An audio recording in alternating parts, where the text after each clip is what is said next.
Fait que c'est parti. Bonjour tout le monde, ici Patrick Tousignan pour le podcast Découvrir les distilleries du Québec. C'est un grand jour aujourd'hui, 100e épisode. Pendant que j'habitais en Europe, j'ai pu visiter plusieurs distilleries dans différents pays. J'ai goûté de merveilleux produits issus de savoir-faire ancestral.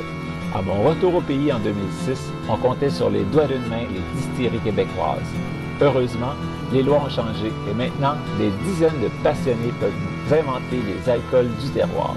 Je suis Patrick Tousignan et je vous invite avec moi à découvrir les distilleries du Québec. Je vais vous montrer toute la belle gang qui sont avec nous autres. On est une douzaine. On va avoir du fun aujourd'hui. On va peut-être, un peu comme la plupart des distilleries ont commencé, un soir de brosse, on jase d'affaires, puis on se lance. Un soir, on va réinventer le monde. Fait que, on va faire un petit tour de table, vous présenter qui est avec nous, et puis on va jaser tout de suite ensemble. Donc, on va commencer par Joseph, si tu veux te présenter, puis nous dire un peu t'es de où, puis qu'est-ce qui se passe avec toi. Joseph Saint-Denis-Boulanger de la distillerie des Marigots. On est à Caplan, en Gaspésie, dans Baie des Chaleurs, sur le bord de la mer. On fait en ce moment un gin là, qu'on commercialise, là, des petits lots qu'on vend sur place aussi. On travaille uniquement avec des aromates là, de la Gaspésie, puis on travaille sur un whisky aussi qui va voir le jour, mettons, ouais, voir le jour, sortir des barils là, pour la première fois probablement en 2025. Là. Donc, on est, mon plus vieux a bientôt 1 an. Fait que, on arrive vers ça. Puis sinon, moi, j'ai une business pour me faire du fun. Fait que je me fais du fun avec un peu d'érable, un peu de pommes. C'est pas vraiment des ambitions pour le moment commerciales, bien qu'on va finir par en vendre dans notre boutique, mais c'est donc tout ce qu'on peut toucher qui nous inspire dans notre environnement, c'est avec ça qu'on travaille. Merci de Donc, m'avoir invité. merci d'être là. Ton produit le plus connu pour l'instant, c'est le récif, ton gin. Ouais, le récif, puis son grand frère, le récif vieilli, là, qui fait son arrivée sur les tablettes là, en ce moment. Yes, merci d'être là, Joseph. On va continuer avec Fred. Ouais, Frédéric Potvin, Cartel des spiritueux. Exactement. Nous, on est situé à Bedford. On n'a pas encore de produits à la sac. On est en attente, là. Nos produits sont développés, sont déposés à la sac depuis le mois de décembre. Fait qu'on est en attente de ça. On veut travailler avec les produits agricoles québécois strictement. C'est notre objectif. On veut travailler dans le fruit beaucoup. On a plusieurs brandés, on a plusieurs tests de fait, on a plusieurs produits en vieillissement aussi. Éventuellement, on va sortir sur les tablettes puis on va faire parler de nous. En attendant, on travaille dans l'ombre. Fait qu'on l'attend très, très bientôt, la vodka carotte. Ouais, c'est printemps cette année, là. Fait que c'est là-dessus qu'on travaille, là. J'ai plus d'orange nulle part, là, mais c'est ça, la vodka carotte s'en vient. Yes, merci Fred. On va continuer Yes. avec David. Alors bonjour, David Soucy, copropriétaire, cofondateur de la distillerie Métis. Je suis dans la salle en ce moment de la salle de distillation à notre distillerie. On est situé au port de la Gaspésie, à Montjoli. Quand vous quittez l'autoroute 20, vous arrivez chez nous, vous arrivez en vacances pour beaucoup. On le sent, on en parle beaucoup aux vacanciers. Quand ils arrivent dans notre coin pays, c'est comme le début des vacances. Ben, nous, on vous accueille là. On vous accueille avec notre belle boutique. On a le Gin Mugo, que beaucoup de gens connaissent au Québec. C'est un peu notre produit phare chez nous à la distillerie. On produit aussi du rhum. C'était le rêve de Yann et moi, justement, de produire du rhum d'emblée parce qu'on aime ça dans la vie. Donc, on a un chai de vieillissement environ avec 150 barils environ en ce moment de rhum et d'acérum. On va sûrement avoir la chance d'en parler un petit peu plus tard aujourd'hui. C'est un bel emblème du Québec, ce bel acérum-là qui se produit. Puis je pourrais en parler un peu plus tantôt. On a la chance de travailler avec nos producteurs locaux justement là-dessus. Donc, c'est un beau clin d'œil. Puis c'est vraiment une belle tangente justement qu'on aime faire. Tu sais, on aime faire le gin, on aime faire du rhum, on aime faire de la sérum. Mais avant tout, on aime faire plaisir à nos clients. Donc, c'est vraiment ça qui nous fait, c'est ce qui nous anime le plus. Yes, merci beaucoup d'être là, David. On va continuer avec Jean-Pierre alors. Salut tout le monde. Donc, Jean-Pierre Ladissé, ça la connaît. Nous, on est situé à Limoilou, c'est un quartier central à Québec. On a ouvert en 2019, fait que bientôt 4 ans là, en juin. Nous, notre mission, ça a toujours été de développer des spiritueux, des ingrédients inattendus. Donc, je pense que la liqueur Saronia avec le petit fruit Aronia que personne ne connaissait, mais qui n'a pas toujours poussé au Québec, c'est un bon exemple. Sinon, par contre, là, on s'est quand même fait plus remarquer, je dirais, c'est les prêts à boire, notamment la Gingria, Puis là, cet été, on sort gin grillade blanche. Fait que dans les deux cas, c'est des produits à base de nos gins. On a 3 gins. Donc, fait que si je résume, on a prêt à boire, des gins, une liqueur aux fruits et on a, comme beaucoup d'autres, du whisky. On a 120 barils de whisky qui sont en train de vieillir. Puis notre première année, ben, justement, vu qu'on voulait un peu y aller dans la thématique ingrédients inattendus, on a fait en réalité 30 recettes. Donc, à chaque 4 barils, c'est une recette différente, puis seulement les ingrédients du Québec, mais on a essayé plein d'affaires pour voir au bout d'un an ou deux comment chacun des mix vieillit pour après ça s'aligner pour les prochaines années à évidemment en choisir un qui va être le meilleur. Yes. Merci, JP. Puis ça, on va revenir aussi, les whisky. C'est pas tout le monde dans vous autres qui a déjà 3 ans d'existence puis qui ont commencé à mettre du whisky il y a 3 ans dans des barils. Fait que ça s'en vient dans l'avenir. Là, on va en voir beaucoup plus. Merci beaucoup. On va continuer avec Sébastien. Ça va bien? Oui, ça va très bien. Moi, c'est Sébastien Bouleuil, vignoble nordais et distillerie, bien sûr. Euh, on a, on a du gin, l'eau de vie de raisin, l'eau de vie de pomme. On a du brandy aussi. Non, on est vraiment super contents, là. On a on a une belle avenir devant nous côté distillerie. Puis tout ce qui est vraiment, ben, j'ai pas de produits nécessairement SAQ présentement. Présentement, c'est tout vendu en boutique. Fait que dans le futur, là, peut-être, mais pour l'instant, c'est juste seulement en boutique. Yes, ben, merci beaucoup. Bienvenue. On va Merci. passer avec Pascal. Ben, mon nom, c'est Pascal Vaillancourt. Je suis cofondatrice, copropriétaire de la distillerie Hubald. En fait, il y a 3 ans, la distillerie Hubald était juste dans nos têtes. En tout cas, on commençait à faire des petites choses. On est une distillerie industrielle qui produit, dans le fond, tout à partir des matières premières, tous ces alcools de base à partir des matières premières qu'elle cultive. Donc, c'est 100% de ce qu'on cultive qu'on transforme en alcool. C'est un immense défi dans l'industrie aujourd'hui. Dans l'optique où on veut faire en sorte que l'industrie grandisse aussi avec ça. Moi, dans le fond, ma job chez Hubald Distillerie, c'est de m'amuser. Donc, je m'amuse à créer des spiritueux. Dans notre portefeuille, actuellement, on a 2 vodkas, 4 gins. 4 gins qui ponctuent les saisons de l'agriculture. On est né de l'économie circulaire, donc en récupérant des pommes de terre qui n'avaient pas de marché pour en faire la fameuse première vodka 100% québécoise de patates. Et on a aussi une vodka de seigle, 4 gins avec 4 bases d'alcool différentes. Donc, on a fait le pari de marier ces alcools-là avec des aromates différents pour créer une texture, une sensation bucco-tactile en bouche complètement différente. Puis, on est content parce que c'est bon. Bon, c'est sûr que je suis mal placée de dire que c'est pas bon, mais c'est bon. Puis, on a 2 petits nouveaux aussi. Donc, une vodka 100% maïs d'ici, donc cultivé dans nos champs à côté de la distillerie. Et un London Dry Gin fait dans la plus pure tradition des London Dry Gin en respectant, dans le fond, le cahier des normes européennes, donc avec des choses qui proviennent le plus près d'ici. Donc, on est bien fiers de valoriser l'agriculture dans cette optique. Merci Pascal, puis bienvenue dans ce 100e épisode. Jean-Philippe, ça va bien? Oui, salut. Premièrement, Patrick, merci beaucoup pour cette invitation, puis félicitations pour le 100e épisode. Là. C'est un privilège d'être avec tout le monde aujourd'hui. Fait que, moi, c'est Jean-Philippe de la distillerie du Fjord au Saguenay. Donc, nous, on est les producteurs du gin Kilomètre 12. On est dans notre 6e année d'existence. Puis, notre philosophie, nous autres, c'est vraiment de mettre en valeur toute la richesse de la forêt boréale. Donc, on essaie d'aller chercher les aromates qu'on utilise le plus proche possible de la distillerie. On est une entreprise familiale. Donc, avec mon frère chimiste et notre père ingénieur, on a mis au monde là, la distillerie. On était des buveurs de dry gin et avec l'aide d'amis biologistes, on a remplacé les ingrédients traditionnels vraiment par des plantes qui viennent de chez nous. Puis, cette philosophie-là teinte un peu tout ce qu'on fait ici à la distillerie. Donc, on a une série de gin et de liqueurs et on travaille depuis les dernières années à l'alcool de bleuet parce qu'on est au pays du bleuet, ici au Saint-Lac-Saint-Jean. Donc, on fait le gin 48 Chemin Price qui est fait à partir de bleuet et on fait également du brandy de bleuet. Notre deuxième batch va sortir dans les 2-3 prochaines semaines. Donc, on est bien excités de ça. Yes, bienvenue JP. René, l'expressif René Bougie. Alors, bonjour tout le monde. Je me présente, René Bougie, copropriétaire de la Mielerie King, distillerie et hydromellerie. Donc, comme notre nom l'indique, mais nous, on fait tout à partir du miel de nos ruches.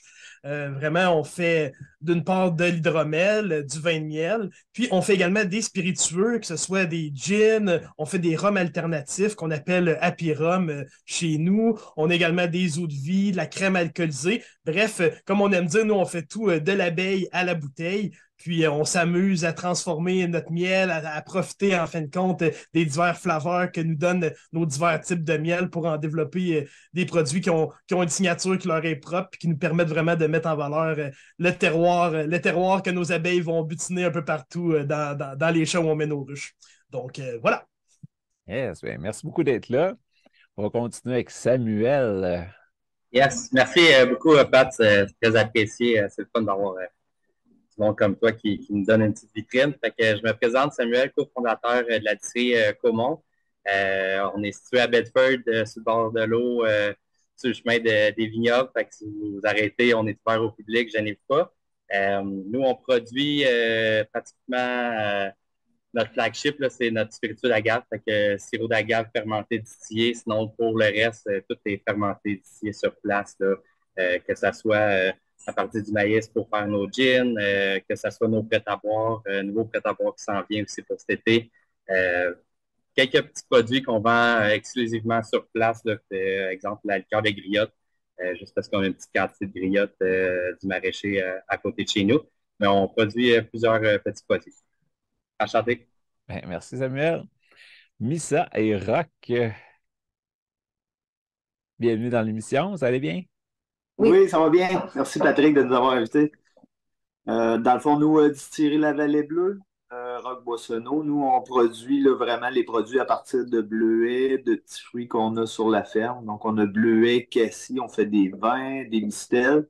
Depuis peut-être 2-3 ans, là, on s'est lancé dans la production de gin, de vodka, à partir de petits fruits aussi. Puis ce qui s'en vient prochainement, là, c'est des produits à l'érable, avec une érablière. Rock a fait pas mal le tour. Mise à pailleur, sa conjointe, copropriétaire aussi, une entreprise familiale. Donc, je te remercie aussi pour l'invitation. Ben, merci à vous deux d'être là. Puis on va finir avec Vincent Van Horn. Allô, Vincent Van Horn, distillateur en chef et copropriétaire ici à la chaufferie. Donc, nous, on est situé à Granby, donc canton de l'Est, pas trop loin de Montréal. Nous, on fait quand même une grande gamme de produits maintenant. Tous nos produits sont origine Québec, donc vraiment du grain à la bouteille pour tout ce qu'on fait. Donc, on fait un couple de gin. On faisait un vodka, mais là, on l'a arrêté. Puis, on fait plusieurs liqueurs, whisky à l'érable, puis on se lance dans le whisky à long terme. Puis, on fait aussi du brandy de pomme, etc. Et c'est tous des ingrédients locaux, puis on s'amuse à faire des produits assez funky. Donc, travailler la citrouille, travailler la prune, on travaille des récoltes assez moins utilisées ici au Québec. Et puis la poire prisonnière, qu'est-ce qui est très, très rare à cette heure, qui arrive plus de France, mais que tu réussis à produire en petite quantité. Donc, un gros merci à tout le monde d'avoir accepté l'invitation. C'est super le fun de vous voir toute la gang. C'est un peu stressant pour moi. D'habitude, one-on-one, c'est pas pire. Mais là, j'ai du bon monde avec moi. C'est plein de belle énergie, plein de passionnés. Aujourd'hui, comme je disais, on ne va pas réinventer le monde, mais on va avoir du fun. J'aimerais ça. Levez la main là, si vous avez des choses à dire, gênez-vous pas. C'est quoi, vous trouvez, les bons coups et les grosses évolutions qu'il y a eu depuis les 3 dernières années dans le milieu des distilleries au Québec? Y en a-t-il un qui serait partant et qui voulait nous partager? Pour lui, c'est quoi les plus grosses évolutions qu'on a vécues depuis 3 ans? Ou 6 ans, là? Oui, vas-y, David. Avec l'avantage de pouvoir avoir une boutique de vente sur place, c'est d'avoir le contact avec la clientèle. Puis une des choses que j'ai remarqué, parce que nous, ça va faire 4 ans cette année, comme ta question, c'est pour les 3 dernières années, on voit vraiment une évolution dans l'intérêt de la clientèle vraiment à venir chercher son produit chez le producteur, à comprendre la façon que c'est fait. Pour nous autres, ça faisait partie de nos valeurs de faire un peu c'est pas de l'éducation, mais vraiment juste de bien présenter qu'est-ce qu'on fait puis d'être très transparent là-dedans. Donc, moi, c'est ce que je remarque, une des belles choses que je vois de la part de la clientèle, c'est qu'il y a vraiment une belle évolution là-dedans. Les gens sont plus au courant, ils savent qu'est-ce qu'ils veulent boire, ils sont intéressés, ils sont intrigués par les nouveaux produits. Donc, pour ma part, moi, c'est vraiment ce que je trouve le plus beau là, qu'on remarque en ce moment dans l'industrie. Yes. Merci, David. Missa et Roch, vous avez levé votre main. Ben, déjà, le fait qu'on a le droit de distiller, qui est quand même assez récent, là, on s'en va sa 4e année. C'est un gros avantage parce que nous, on avait juste le permis là, de faire les vins, les liqueurs. Et quand on a eu le droit à la distillation, de pouvoir fermenter nos fruits ou le sirop d'érable, ça a été une grosse évolution. C'est sûr de recevoir les gens à la distillerie qui connaissent le dérivé des alcools, la structure, d'avoir l'idée de où que ça part, l'histoire familiale aussi. C'est une belle chance aussi là, d'accueillir. On n'est pas à la SAC par choix aussi, là, c'est côté économie, là, mais sinon, on a reçu beaucoup de monde à la distillerie. Là, c'est une belle chance qu'on a. Bien, merci. Samuel. Yes, ben moi, qu'est-ce que j'aime beaucoup, là, c'est qu'on grossit puis on réussit à tout se diversifier avec différents produits. Je pense que ça amène de quoi le fun pour le client. Ben, un peu comme en parallèle à la cuisine, là, il y a plusieurs qui écoutent des shows de cuisine, puis la connaissance culinaire, elle a pris de l'ampleur. Ben là, c'est un peu la même chose au niveau de la qualité des produits, des spiritueux. Fait que je pense qu'on s'en va dans une super belle direction. Donc, ben, pour ceux qui écoutent et qui n'étaient pas au courant, ça fait à peu près juste 2 ans, là, corrigez-moi si je me trompe, que vous avez le droit de vendre sur place. Fait que c'est ce que David disait, c'est la différence entre quand on a débuté, qu'on était juste une industrie producteur, puis maintenant on fait partie de l'agrotourisme, on fait partie de donner l'expérience aux clients, de venir sur place, de goûter nos produits, puis de repartir avec une bouteille de qu'est-ce qu'il a aimé. Fait que ça, c'est une des belles évolutions côté loi. Puis Samuel, ben merci. C'est sûr que oui, on a pris des plumes. Je remonte il y a 3 ans, tout le monde avait se former, Kelowna, aux États, ailleurs. Puis tranquillement, mais la connaissance, ça peut se passer entre vous autres aussi. Samuel, tu es un des formateurs que les gens vont en résidence chez vous, ils apprennent. Il y en a plein parmi vous là, qui donnent des trucs à d'autres. C'est pas parce qu'on dessine la connaissance puis qu'on la partage qu'on va perdre. Au contraire, meilleurs sont les produits en général, mais plus on va être reconnu. Fait que chapeau de partager ça avec tout le monde. Sébastien, tu veux partager quelque chose avec nous? Oui, ben, tu sais, ça revient un peu sur le même principe que la Vallée Bleue. Moi, ça fait 2 ans que j'ai racheté le Nordais. Puis le fait que Conseil Distillerie, à cette heure, nous permet de revaloriser des produits pas qu'on aimait moins, mais qui auraient été un petit peu moins populaires. Fait que, au lieu de les jeter ou quoi que ce soit, ben, on est capable de les distiller, de les revaloriser pour ramener ça autrement et que ça fasse de super bons produits pareil. Merci. C'était mon point que je voulais ajouter. Jean-Pierre, là-dessus, s'il vous plaît. Ouais, c'est ça. Ben, en fait, moi, ce que je voulais dire, c'est que ce que ça a amené un peu les dernières années, on sait que la COVID a eu l'effet que les Québécois se sont plus conscientisés à l'achat local. Puis, c'était vraiment un beau momentum que, en même temps, il y avait un essor des distilleries. Donc, ça a fait ça. Mais non seulement ça, c'est que là, moi, ma conception, c'est qu'avant, les gins, les gens ne les dégustaient pas. Ce qu'on appelle les gins anglais typiques, le London Dry Gin, que le cahier des charges fait que tu es assez restreint.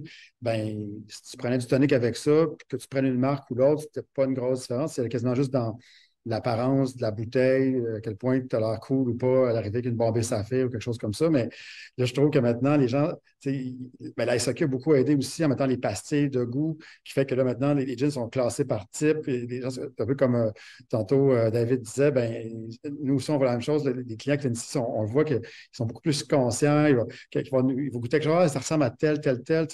Avant, on parlait de beer geek. Là, ça, il y a vraiment des spiritueux geeks. Là. On veut que de plus en plus, alors qu'il n'y en avait pas avant. Donc, moi, je trouve que dans les 3 dernières années, c'est vraiment un gros changement au Québec de voir que les gens s'intéressent à la qualité, à la diversité, puis sont beaucoup plus intéressés et non pas juste boire un alcool quelconque. Oui, bien ça, c'est une des grosses évolutions qu'il y a eu dans les 3 dernières années. C'est justement l'éducation des clients ou de vos acheteurs. Là, ça fait une grosse différence. C'est un bon point, ça. Merci, JP. Donc, ben, je ne sais pas s'il y en a un qui voulait prendre la parole sur le côté formation. Comment que vous, comme distillateur ou comme entrepreneur de distillerie, quel support vous avez autour de vous? Est-ce que ça a évolué, ça, dans les dernières années? Yes, ben, je vais me lancer. Euh, non, ben, après, c'est mon opinion personnelle, mais moi, je trouve que c'est un petit peu plus facile d'avoir de la formation aujourd'hui qu'avant. Là. Avant, il fallait que tu creuses dans des livres, pas nécessairement dans ta langue, fait que tu peux peut-être comprendre ou interpréter des choses. Aujourd'hui, il y a des formations en français, ici même au Québec.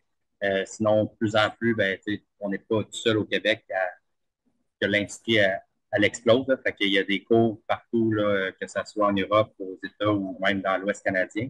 Puis il y a aussi, ben, on devient à acheter de plus en plus de matière.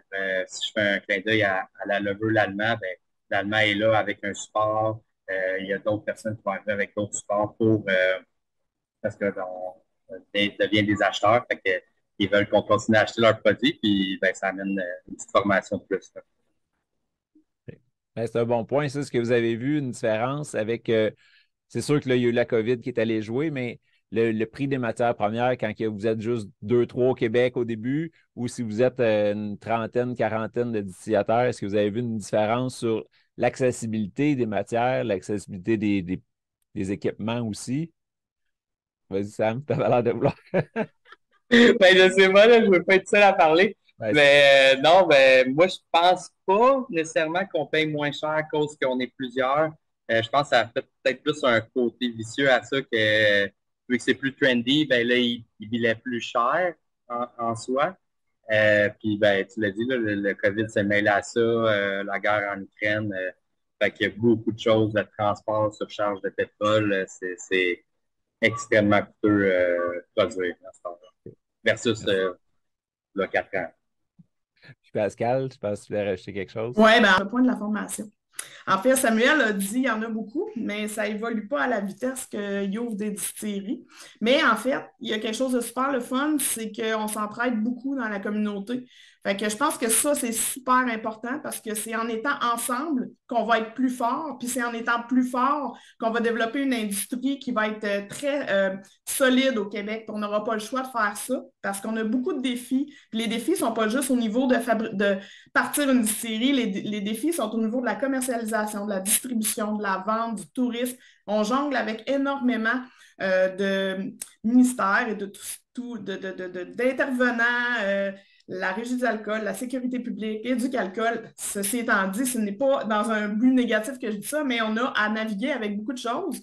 Puis je pense qu'on a beaucoup à s'apporter entre distilleries. Puis je pense que si j'avais un point à dire, oui, on va chercher des formations ailleurs. Ici, il y en a, mais je pense que la chose qui est le plus porteuse, c'est vraiment l'entraide entre les distilleries. Puis je pense que ça, il faut que ça continue parce qu'honnêtement, c'est la chose, tu sais, je veux dire, moi, j'ai bûché dur pour apprendre plein de choses sur le tas. Puis à tous les jours, quand les gens m'appellent, ça me fait plaisir d'aider, de donner ma recette. J'en ai rien à crisser de garder ça pour moi. Fait que bref, je suis bien contente de faire en sorte qu'on puisse partager ensemble. C'est ce qui va faire qu'on va être une industrie beaucoup plus forte pour la suite. Ben, merci beaucoup. Y a-t-il quelqu'un d'autre qui avait quelque chose qu'il voulait rajouter? Oui, Vincent? Moi aussi, je trouve que l'éducation qui est disponible dans notre communauté, ça se fait beaucoup entre nous. C'est beaucoup d'échanges entre les distilleurs. Ah, toi, tu fais un produit qui est similaire à moi. Tu as eu quel genre d'expérience avec cet ingrédient-là? Comment tu le travailles? Puis le monde sont quand même, il y a une grande ouverture au partage, ce qui est vraiment le fun puis nécessaire à notre échelle. Parce que souvent, comme on va lire à travers des livres, puis les conseils que tu vas trouver, c'est souvent fait pour des grands industriels du monde à un volume beaucoup plus grand. Donc, trouver des conseils pour du monde à notre volume, ça se fait beaucoup entre nous, des essais-erreurs. Et aussi, de plus en plus, comme Sam a dit, les fournisseurs sont vraiment géniaux à partager avec nous des conseils. Ils ont des experts qui sont disponibles pour nous pour vraiment aider l'industrie à grandir ensemble. Et c'est entièrement vrai que en partageant, en travaillant ensemble, en faisant des produits de qualité un peu partout au Québec, ça fait que augmenter la valeur de nos produits. Donc, l'échange est vraiment pratique et nécessaire entre les joueurs. Ce qui est des formations, je pense qu'il y a encore pas énormément de formations au Québec, mais ça s'en vient. Puis ça reste qu'on est quand même une petite industrie, donc on n'a pas besoin d'une université de whisky ici au Québec pour l'instant. Donc, un pas à la fois. Ouais, c'est ça. Merci Vincent. Missa et Rock. Moi, ce que je voulais dire, c'est un peu dans le même sens que Vincent. C'est beaucoup travail, essai, erreur dans notre cas, en tout cas chez nous, puis beaucoup à discuter avec les autres. Discuter avec les autres distillateurs, les autres distilleries qu'on apprend à connaître, puis ça nous fait avancer beaucoup. Veut pas, là, on fait tous des produits même qui finissent par se ressembler. En tout cas, les méthodes de travail se ressemblent un peu, puis je pense que c'est ça qui fait avancer l'industrie plus rapidement des fois. Okay. Merci. Fred, tu voulais rajouter quelque chose? Ouais, moi je vais parler un peu de la formation, mais surtout c'est drôle parce qu'il y a pas mal de monde alentour avec qui j'ai jasé pour m'aider. Je pense qu'un peu comme tous les distillateurs ici, on a appris sur le tas. Tu sais, on est des autodidactes pour la plupart qui apprennent à distiller sur le site. Là, bien souvent dans un garage sur des équipements fait manuellement, mettons. Mais tu sais, moi, j'ai fait la formation sur l'IBQ. J'étais allé chercher le diplôme par après, juste pour compléter mes notes puis tout. Mais tu sais, de dire la confrérie, je jase avec Sam, je jase avec Vince, je texte JP chez Duffiard, l'information se passe, puis c'est quelque chose qui est le fun parce que tu sais, on travaille tous dans le même, on n'est pas en compétition réelle un contre l'autre. Nos compétiteurs, c'est les gros volumes, les Bombay, les Smirnoff, pour les nommer, là, les gros distributeurs, les gros distillateurs internationaux. Fait que c'est ce qu'on voit aussi dans les brasseries, là, qu'il y a une grosse confrérie, le monde travaille ensemble. Puis c'est ça. Yes. Ben, merci beaucoup. C'est le fun d'entendre ça. C'est le fun de voir ça. Une belle gang qui travaille ensemble. Puis et je sais que c'est pour le mieux. Joseph, je pense faire rajouter quelque chose. Ouais, pour continuer là-dedans, effectivement, on a une belle confrérie. Puis, tu sais, pour reciter Pascal, tu sais, donner sa recette, on s'en crisse, tu sais, euh, parce que, tu sais, on est tous des passionnés. Moi, je ne veux pas prendre la recette de l'autre, là. Tu sais, la recette de Bombay, tu peux la trouver sur Internet, puis en vendre du gin, c'est pas ça qui fait que mon gin se vendrait. Tu sais, c'est pas ça que j'ai envie de faire. Moi, si je voulais répéter ce que quelqu'un d'autre a fait, j'aurais été dans quelque chose de moins compliqué que la distillation. Tu sais, on est tous un peu des artistes, puis tu as bien beau faire des formations, ils vont te montrer le mode d'emploi, là, tu sais, puis comment faire. Mais tu sors de là, puis c'est comme un cours pour devenir peintre, là. Tu sors de là, tu fais pas à Joconde, là, tu sais. Fait que c'était un peu ça. Puis tu te rends compte que lui, il fait ça tout le temps de même. L'autre, il fait complètement l'inverse, tu sais. Puis l'autre, il fait une autre affaire, tu n'as même pas pensé. Puis là, fait que même tu te dis, ben attends, là, ça, je trouve ça n'a pas d'allure. Ça a bien du bon sens, mettre de même. Tu sais, fait qu'on a toute notre touche qui fait qu'on l'amène dans notre direction. Tu sais. Fait que la formation, c'est beau, là, mais c'est pas, ça ne te donne pas la fibre artistique là, tu sais, qui te permet d'amener ton produit, à y donner ta personnalité, à y donner ce qui fait qu'un produit est magique. Tu sais. Fait que je pense que ça, quand tu es honnête dans quand tu es à fond, mettons, dans ta création, ben, tu t'en rends compte de ça. Quand quelqu'un vient te poser des questions, ben, tu lui donnes tes réponses. Parce que de toute façon, quand tu arrives à faire ton tableau, c'est ton pinceau, puis l'autre, il a son pinceau, puis on fait tout ça de notre façon. Fait que ça facilite d'avoir une belle confrérie qui est généreuse de ses conseils. Pascal, je pense qu'il voulait rebondir là-dessus. En fait, distiller, là, c'est un art, là, mais je veux dire, c'est pas un grand secret. Fait que dans le fond, je veux dire, il y a autant de recettes uniques qu'il y a de distilleries parce que, comme Joseph le dit si bien, je veux dire, même si tu répètes plein d'affaires, ça va toujours donner quelque chose de différent parce qu'en fait, c'est la matière que tu prends, comment tu la traites, la façon. Puis comme il dit, il y a quelqu'un qui dit bleu, il y a quelqu'un qui dit, tu sais, toutes sortes de couleurs. Fait que toi, là, tu pognes les affaires à gauche puis à droite. Puis en fait, ça donne la recette unique que tu as. Puis moi, je le vois, puis cette unicité-là, là, puis dans le fond, ce goût spécial-là, là, tu sais, dans le whisky, là, beaucoup, plein de monde font du whisky. Puis je veux dire, tu vas prendre une recette, un mash bill de whisky, tu vas le mettre dans un alambic hybride, tu vas le mettre dans un pot still, tu vas le mettre dans un alambic charentais, il va donner une chose différente. Fait qu'en fait, le secret, là, c'est vraiment, je pense, d'être une industrie forte ensemble pour être en mesure, dans le fond, de faire grandir ce qu'on peut faire au Québec puis devenir des porteurs de produits d'exception. Oh. Ben, on va justement continuer un peu avec ça. Dans ce qui s'en vient, là, je vous le souhaite, c'est sûr que le changement de la redevance quand vous vendez sur place soit aboli ou diminué beaucoup. Le deuxième point que je vous souhaite, c'est d'avoir le droit de vendre dans les salons et les marchés. Mais si on part de ça, mettons qu'on sait qu'on ne pourra pas changer le monde aujourd'hui à propos de ça, comment vous voyez les perspectives d'avenir pour la distillerie au Québec? On lit des articles récemment, près des 2 tiers des distilleries sont sur le bord de faire faillite, ça ne marche plus. Comment vous voyez, vous autres, vous êtes quand même pas mal des gros joueurs dans la distillerie, comment vous voyez ça? Roch et Missa, je pense que vous voulez commencer là-dessus.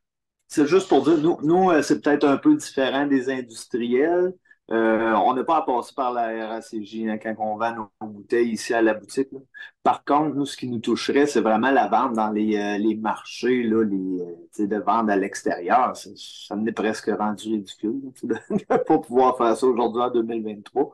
Mais c'est vraiment ça, nous, de notre côté, qui nous toucherait le plus. De pouvoir même envoyer des bouteilles par la poste, ces choses-là. C'est vraiment des points qui seraient simples à changer et qui nous aideraient dans le futur. OK, merci. Sinon, ben, c'est ça, comment vous voyez les perspectives d'avenir? Là, tout le monde, en commençant, ça prend un revenu. Ceux qui font du whisky ou du rhum, mais ils commencent quand même avec un gin, une vodka, de l'alcool blanc qui sort vite pour avoir un peu de cash flow. Mais là, les rhums, les whiskies s'en viennent. Comment vous voyez ça, là, les 5-10 prochaines années, les distilleries au Québec? Qui veut se lancer en premier? Je peux le faire. Ouais. Dans le fond, ben, c'est ça, on a quand même, je pense que le whisky, c'est une des réponses. C'est sûr que on va quand même avoir des bons défis parce que chaque série fait son whisky. Je pense que la plupart essaient d'avoir des céréales québécoises, tout ça, donc il va y avoir probablement une similitude. Mais tout est à faire question éducation du public.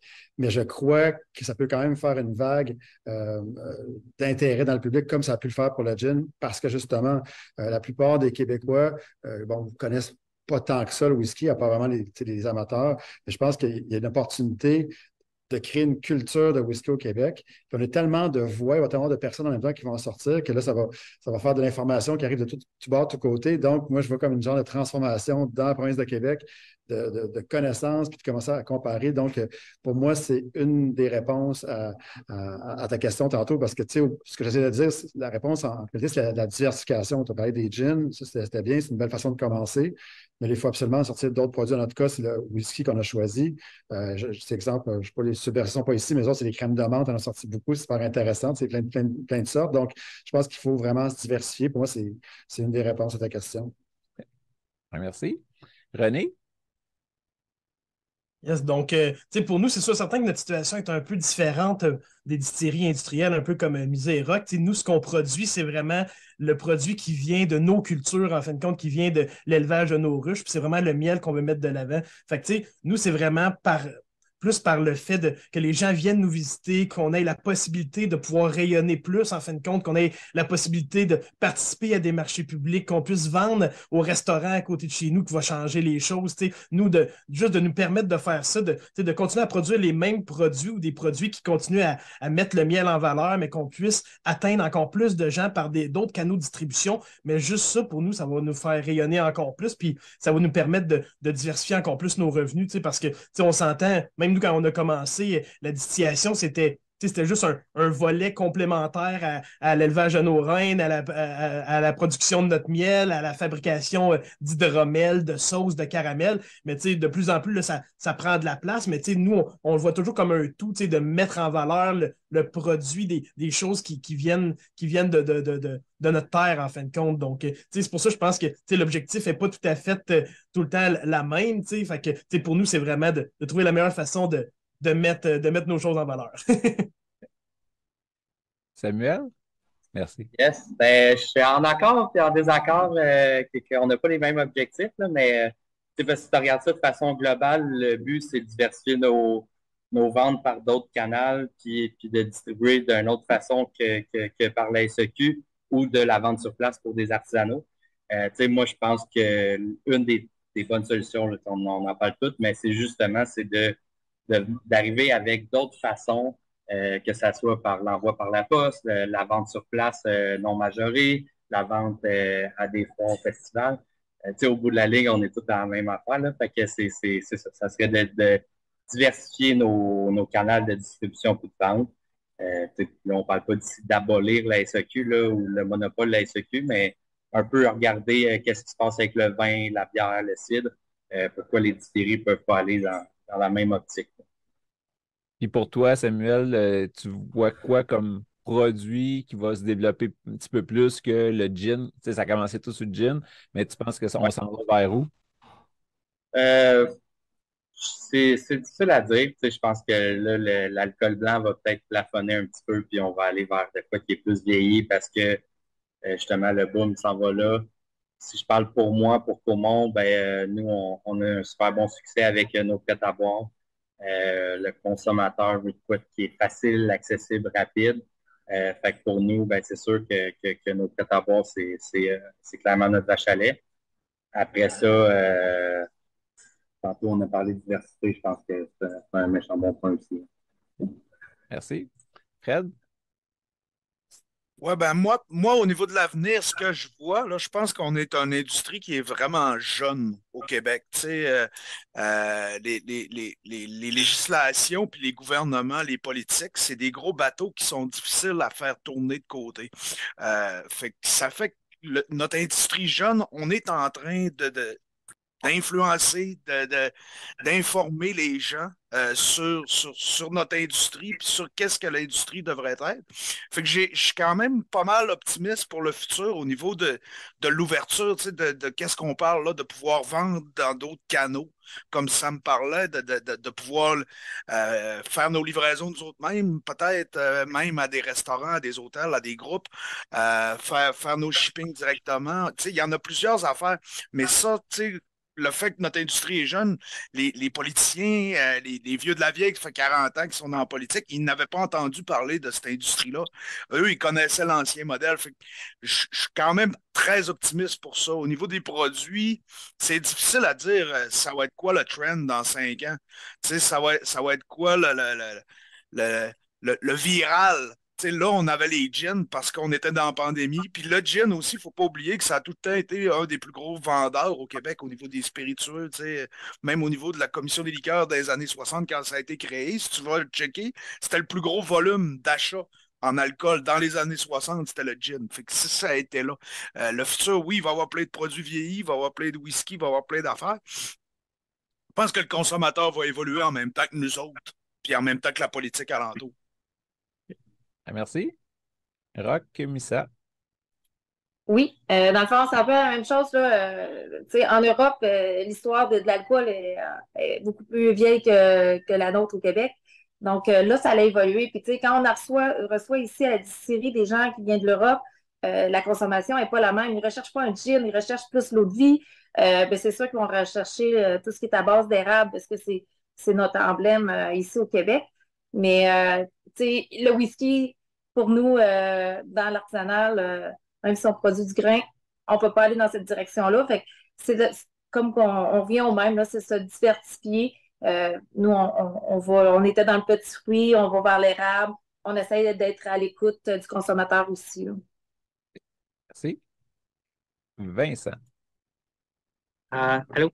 Donc, ouais, un peu dans le même lignée. Moi, ce que j'espère pour l'industrie, c'est vraiment que ça va tourner vers les alcools vieillis.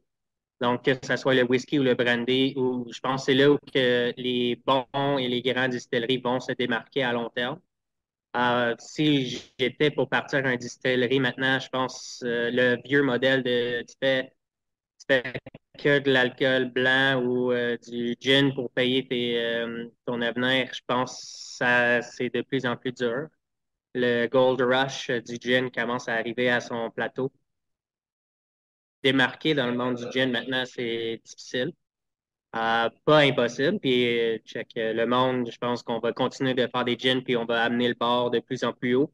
Mais moi, comme nouveau producteur, je ne viserais pas percer ce marché en premier. Et je pense l'avenir, ça va être vraiment se démarquer dans le vieillissement, dans le rapidement, pour vraiment comme, sortir des produits qui sont de... J'ai espoir que les eaux de vie vont rentrer dans notre culture. L'acérum, ça va être quelque chose de vraiment intéressant à suivre. Donc, tout ça, moi, je pense que l'avenir, c'est vraiment dans le... Il faut se diversifier, il faut sortir des alcools blancs parce qu'il y en a beaucoup et ça va être difficile un peu. Mais après ça, trouver son niche parmi tout ça.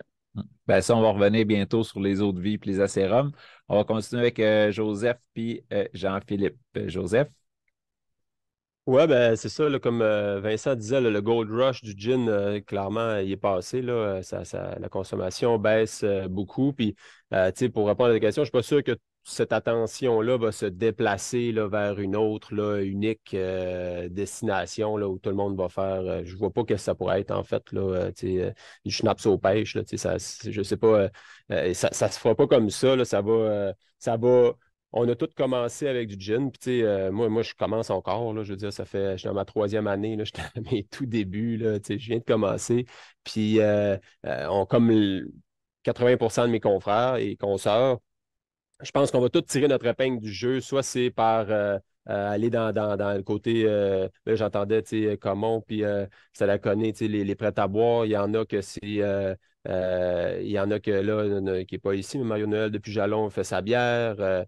On va tout, après ça, je pense que l'autre, fait que on va tous trouver notre façon de s'en sortir. Il y en a qui vont commencer à sortir leur alcool vieilli, comme David à Métis. Donc, je me dis, ça, c'est une porte de. Tu sais, lui a franchi les premiers pas pour réussir à aller diversifier son marché dans cette niche-là où il se trouve. Puis, c'est pas tout le monde qui va le faire du rhum, c'est pas tout le monde qui va le faire du whisky, c'est pas tout le monde qui va le faire des eaux de vie vieillies. On va tout arriver un peu dans ce qui nous anime au-delà du gin. Là, moi, le gin m'anime beaucoup. Ce n'est pas un gin en attendant que je fais.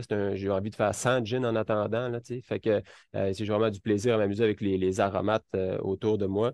Fait que, ouais, on va tous trouver notre façon de tirer notre épingle du jeu là-dedans.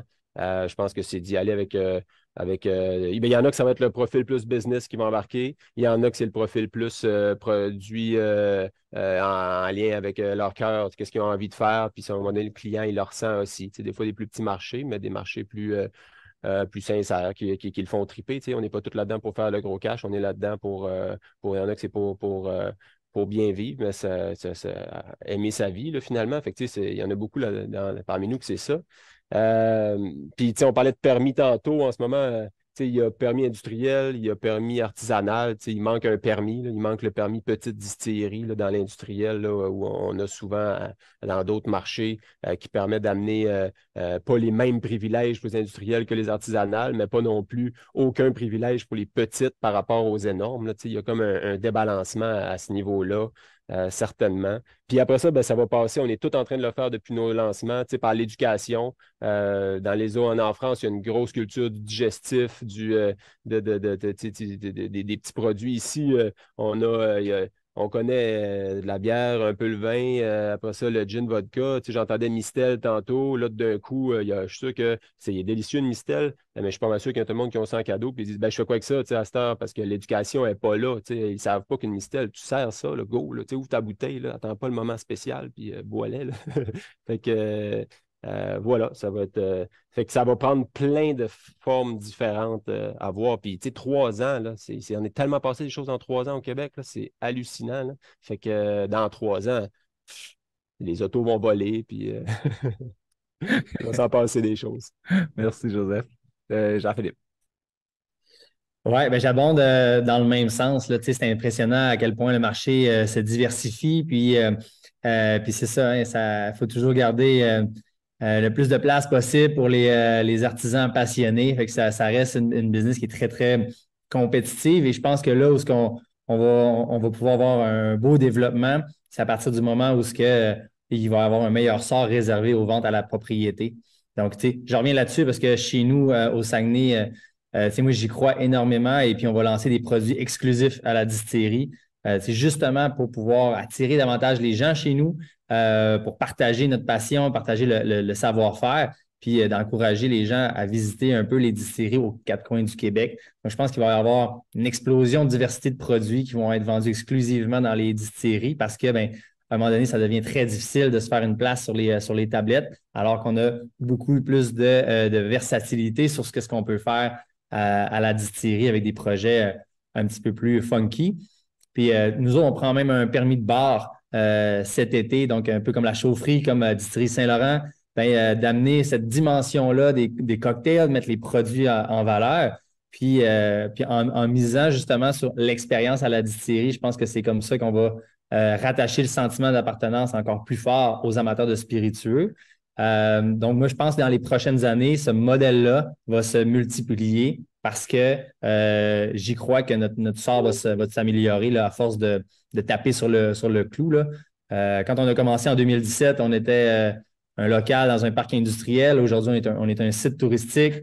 Il y a des petites victoires qui se font à travers le temps. L'Association des distilleries fight le dossier pour pouvoir améliorer le sort de tous et chacun un peu aux quatre coins du Québec. Donc, moi, je pense que ça va être à surveiller parce que ça va être très, très excitant. Là. Donc, moi, j'aimerais ça mettre la main sur l'alcool de citrouille à Vincent. C'est loin, il faut que je me déplace, mais je vais le faire parce que je trouve ça passionnant. Donc, ça va être le fun de suivre ça. Là. Wow! Ben, merci beaucoup. C'est des beaux échanges. Avant de terminer, on a parlé éducation du public, des choses qui s'en viennent, eau de vie, acérum.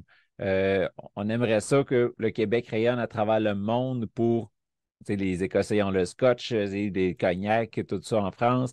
Chaque petite région a son eau de vie ou sa typicité. Puis l'acérum fait partie de ce qui pourrait rayonner, qui ne pourrait pas se faire nécessairement ailleurs. Mais au Québec, les clients ne connaissent pas encore l'acérum, ne connaissent pas beaucoup les eaux de vie. Comment, d'après vous, on peut plus facilement éduquer ou emmener les gens à découvrir puis à vouloir essayer plusieurs de ces produits-là? Il y en a qui ont des idées sur leur façon qu'ils mettraient en œuvre ou comment qu'on peut faire pour donner le goût au monde? Fait que Rock et Missa, après on y va avec Sébastien. Dans le fond, on sort nos produits, là, on s'est spécialisé dans le fruit, on sort nos produits là, d'ici 2 semaines pour notre acérum. Je dis acérum, eau de vie, gin, un gin, c'est un must. Là. On aime aussi les gins. Là. Oui, peut-être le marché commence à être un peu comblé, là, mais c'est important pour nous de faire un gin à l'érable. Nous, on travaille, là, on est en plein dedans. Aujourd'hui, on peut être là parce que c'est plus tranquille. Hier, on bouillait, fait qu'on a une érablière, donc on est des passionnés de sirop d'érable. J'ai un difficile aussi au côté goût de l'érable. Donc, ça va être de faire goûter aux gens, de développer des recettes aussi. On est déjà là, les produits sont prêts, il reste juste à embouteiller et avoir l'approbation là, d'ici quelques jours. Donc, c'est vraiment essayer de faire des cocktails, de faire découvrir aux clients, de les faire goûter purs, de les faire en cocktail. Souvent, tantôt on parlait des mistels. Les gens, oui, ne connaissent pas les mistels. On donne des fiches recettes. On en met sur notre Facebook, notre site Internet. C'est comme ça qu'on peut faire découvrir là, les produits, que ce soit aux fruits ou à l'érable. Je pense d'expliquer aussi, tu sais, quand les gens viennent directement chez nous, puis on prend le temps de nous expliquer comment on le file, hein, notre acérum, le temps que ça prend, le vieillissement en baril. C'est quand même le fun, là, je pense, pour les gens. Là, à partir de là, ils vont découvrir, ils vont repartir avec une bouteille, ils vont en parler, eux autres aussi, ils vont la partager. Ça fait Moi, je pense que ça fait des bons. Là, on a la chance aussi d'avoir un tonnelier québécois. On a la chance d'être vraiment purement québécois dans notre développement d'acérum. Nous, le premier concert, il est en barrique. Puis, c'est M. Jolibois qui nous a fait nos barils, les chaufferies. On a fait des tests. On a 4 barriques, 4 chaufferies différentes. Donc, ça aussi, on l'explique aux gens, puis on peut faire la dégustation des produits différents. Donc, un peu le making of, puis un mode d'emploi, qu'est-ce qu'on fait avec un coup qu'on l'a. Ça serait 2 étapes là, de aider le monde à les découvrir. Fait que merci beaucoup, bonne idée. Sébastien? Moi, l'avantage que j'ai chez nous, j'ai une salle de réception. Fait que dans la salle de réception, le fait que durant des mariages, que ça soit des 5 à 7, du corporatif, quoi que ce soit, mais quand le monde voit, mettons, ta bouteille d'eau de vie, que ça soit un acérum, que ça soit n'importe quel produit, tu sais, quand le monde ne connaisse pas, au Québec, on a quand même l'avantage qu'il y en a qui veulent vraiment découvrir les produits des petites places ou que je dis petite place, ça peut être des grosses entreprises pareilles. Mais tu sais, le monde va le découvrir. Fait que c'est vraiment de bien en parler, bien le faire comprendre comment que c'est fait, le faire déguster. Puis, le monde, bien souvent, c'est qu'ils savent jamais quoi faire encore avec ça. Avec un eau de vie de raisin, qu'est-ce que je fais avec un eau de vie de raisin, un eau de vie de pomme ou un eau de vie d'un acérum? Ben, c'est de les éduquer à soit les prendre secs, tu sais, straight, ou carrément faire des bons cocktails avec. Un coup que tu leur as montré quoi, quelques cocktails à faire avec ça, ben souvent, pouf, là, ça décolle. Puis quand ils aiment ça, ben une personne va en parler à trois, puis ces trois autres personnes-là vont en reparler à d'autres personnes. Fait que c'est le même qui, petit peu par petit peu, on va manger, on va gruger du marché, puis c'est de même qu'on va faire découvrir le plus possible nos produits, puis plus que c'est bon, ben, plus que ça va s'en prendre. Puis l'autre chose, c'est niaiseux, mais les concours. Tu sais, à chaque fois qu'on gagne des concours, ben, elle montre, hein, c'est une bouteille qui a gagné un concours. Ils vont s'intéresser encore plus, puis c'est de même qu'on va se faire découvrir autant au Québec qu'au Canada qu'international. Merci. Vincent? Allô? Donc, moi, je suis un grand amateur d'eau de vie, puis j'espère que ça va rayonner de plus en plus ici au Québec. Un des grands enjeux, puis les grandes difficultés avec les eaux de vie, veux pas, c'est le price point. Donc, veux pas, le monde sont habitués à payer un tel prix pour de l'alcool. L'alcool de grain, bon, déjà, la plupart de l'alcool, c'est de l'alcool acheté et retravaillé qui est beaucoup plus accessible. Déjà, de l'alcool à base de grains, c'est beaucoup moins cher que de l'alcool à base de fruits. Et veux pas, le sirop d'érable, c'est parmi les plus chers sucres dans le monde. Donc, c'est ça qui est un peu la grande difficulté à convaincre le monde de OK, j'ai un 500 millilitres à 50$. Et je sais que c'est un peu plus cher que tu es habitué à payer, mais c'est vraiment quelque chose d'extraordinaire, super rare et authentique. Nous, euh, le succès que nous, on a eu sur place, c'est vraiment de travailler avec des plus petites bouteilles, être capable d'arriver avec un price point qui est comme moins intimidant. Nous, notre alcool, ou notre eau de vie de prune puis de citrouille, on le vend en 375. C'est des demi-bouteilles à 35$, où que le monde sont comme à 35$, ils n'ont pas grand-chose à perdre, ils sont intéressés à l'essayer. C'est moins intimidant que la bouteille complète qui serait à 70$. Mais donc, c'est des petits trucs comme ça pour que le monde l'essaye, pour qu'il l'essaye puis découvre à quel point que la qualité de l'alcool est vraiment fantastique puis que ça fait avancer de là, ou qu'il pogne des habitudes à l'utiliser. Donc, c'est ça que je pense qui va être le grand défi dans le prochain bout. Je veux pas, l'acérum, je l'adore, je pense que ça va vraiment rayonner au Québec, mais ça va être difficile de démarquer l'acérum vieilli 3 ans qui a une valeur beaucoup plus élevée qu'un whisky vieilli 3 ans, juste à cause de les ingrédients de base. Mais tu ne vas pas être capable de le vendre beaucoup plus cher. Donc, c'est ça qui va être les grands défis dans le prochain bout, dans tout ça. Donc, déjà, si le gouvernement pourrait peut-être aider à trouver une manière où c'est moins taxé, juste pour que ça soit plus accessible au monde, pour qu'ils développent ces habitudes-là, ou qu'à la place d'acheter une bouteille de whisky à 40$, je peux acheter une bouteille d'acérum à 40$. Et pour développer puis créer ces habitudes-là à long terme, parce que c'est ça qui va prendre. Il faut que le monde l'essaye plein de fois avant que ça devienne partie de leurs habitudes. Puis au price point qu'il faut qu'on le vend maintenant, c'est ça qui est un peu intimidant dans l'avenir des autres vies. Ouais, Vincent, je te suis là-dessus. Tu sais, si on suit, mettons, aux whisky qui sont déjà sur le marché, un whisky de 3 ans qui sort, il est au prix d'un 12-15 ans écossais, là. Fait que, tu sais, c'est peut-être plus difficile d'expliquer aux clients, aux consommateurs, eh ben oui, ça le vaut, goûte-y, quand ils ont l'habitude d'aller avec leurs 12 ans, mettons, puis de le faire changer pour quelque chose du même prix, bien, nouveau, juste un 3 ans, c'est pas tout le temps facile. Fait que c'est pour ça qu'aujourd'hui, je suis content d'avoir votre input sur comment on peut faire pour amener le client à découvrir les produits puis s'y rattacher, là. Est-ce qu'il y avait d'autres idées, d'autres points?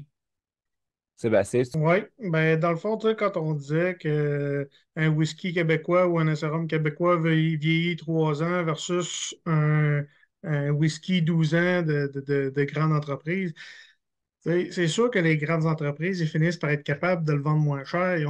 Sont tellement capables de faire de grandes quantités qu'au final, ils sont capables de faire baisser le cost. Tu sais, c'est sûr que nous autres, en commençant, euh, moi, je suis dans l'artisanal, mais d'autres qui sont sur l'industriel. Tu sais, la personne qui est sur l'industriel, qui ça fait 4 ans qu'il est là, qui va commencer, tu sais, qui va commencer, ouais, qui va commencer, tu sais, qui a déjà des barils de 3 4 ans de whisky, c'est sûr que ses premières bouteilles, il ne peut pas les vendre au même prix que le 12 ans qu'il vend, là. Tu sais, c'est si on éduque bien le monde, tu sais, le monde va le comprendre. Tu sais, je ne dis pas que ça va être tout le monde qui va être prêt à le payer, mais en majorité, il y a beaucoup de monde qui vont le comprendre que quand tu commences, tu ne peux pas tout vendre au même prix que chez Costco, là, tu sais, mettons, là. Tu commences une petite boutique, c'est sûr que cette petite boutique-là va tout le temps être une petite affaire plus chère que les grosses entreprises. Fait que c'est d'éduquer ce monde-là, puis tout le monde va faire son bout de chemin pareil, puis qu'on va y arriver à Noël en même temps que tout le monde pareil, là. Merci. Y en a-t-il d'autres qui voulaient rajouter quelque chose? Oui, David? Moi, ce que je vois vraiment, de la façon que je peux résumer ça, par rapport à ce que je pense, la sérum, moi, je suis un ex-ingénieur forestier, puis pour moi, c'est à peu près une des choses que je trouve qui est le plus plaisante à travailler, la sérum. Le sirop d'érable, ça sent bon, ça goûte bon. Puis pour moi, ça vient résonner une question de fierté. La fierté de transformer mon terroir, de savoir que mon producteur est à c'est dans la région de chez nous. Puis je pense que les gens sont prêts à ça. C'est au début, lorsqu'il y avait la question de la découverte des nouveaux produits, lorsqu'ils venaient en distillerie beaucoup dans les gyms les 3 4 dernières années. Maintenant, je pense que justement, les gens sont prêts à aller vers les nouveaux produits, comme la sérum. Avec le fait des discussions que l'on a sur place, les gens sont prêts lorsqu'ils goûtent, puis ils voient la différence. C'est là qu'ils sont prêts à dire oui, je suis fier d'encourager mais justement les producteurs locaux. Puis je suis fier de porter ça en disant quand je vais avoir mon prochain repas, là, c'est ça que je vais arriver avec comme produit. Fait que je pense que c'est vraiment c'est de créer cette fierté-là associée à ça, de peut-être même travailler avec l'Union des producteurs acéricoles au Québec. T'sais, on le sait, ils ont déjà un bel aura dans tout ça. C'est de faire porter aussi le côté alcool avec ça, puis de créer cette habitude-là du client. Puis, comme on en a parlé aussi, si on veut aider à diversifier les petits produits, un peu comme Vincent avec sa citrouille, un peu comme Kilomètre 12 avec son alcool au bleuet, je pense que ça va être important de faire en sorte que localement, on soit en mesure d'avoir une moins grande taxation sur place qui va stimuler cet effet-là de plus de petits lots. Donc, ça va être vraiment porteur pour le client, ça va faire du commerce local, puis du tourisme beaucoup plus adapté avec ça. Donc, c'est quelques points. Le fait que les clients sont intéressés, puis de minimiser justement la taxation sur place. Merci beaucoup. Ça fait déjà 1 heure qu'on jase. Je sais que vous avez des vies très occupées. Il y a tout le temps plein de jobs à faire dans les distilleries. Fait que je ne veux pas vous retenir plus. Je tenais vraiment à vous remercier. J'espère que les gens ça va leur redonner le goût de vous découvrir, de continuer à aller vous encourager sur place, d'aller jaser avec vous autres. Et puis, s'il y a quoi que ce soit que je puisse faire pour aider l'industrie, puis vous aider peut-être tous et chacun à vous faire connaître un peu, n'hésitez pas, je suis là. Je suis là. C'est mon but de vous aider à rayonner le plus possible. Fait qu'hésitez jamais. Un gros, gros merci. Donc, en rafale, on a Joseph, Distillerie des Marigots, Fred, Cartel des Spiritueux. On avait David Soucy, Distillerie Métis, Jean-Pierre Allard, Distillerie Stadaconé, Sébastien, Vignoble et Distillerie Le Nordais. On avait Pascal Vaillancourt de Hubald Distillerie, Jean-Philippe Bouchard, Distillerie du Fjord, René Bougie de Mielerie King. On avait Samuel Godet de Caumont Distillerie, Rock et Missa de la Vallée Bleue. Puis on avait Vincent Van Horn de la distillerie La Chaufferie. Fait un gros merci à tout le monde. Puis on se reparle sûrement avant le prochain 100.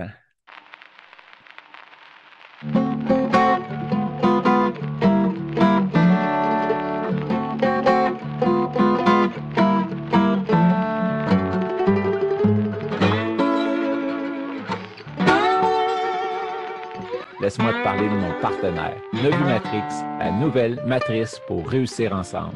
C'est grâce à eux si je peux vivre mon rêve de vous partager toutes ces belles aventures parmi les distilleries du Québec. Clique sur le lien en bas. Toi aussi, tu mérites de vivre ton rêve.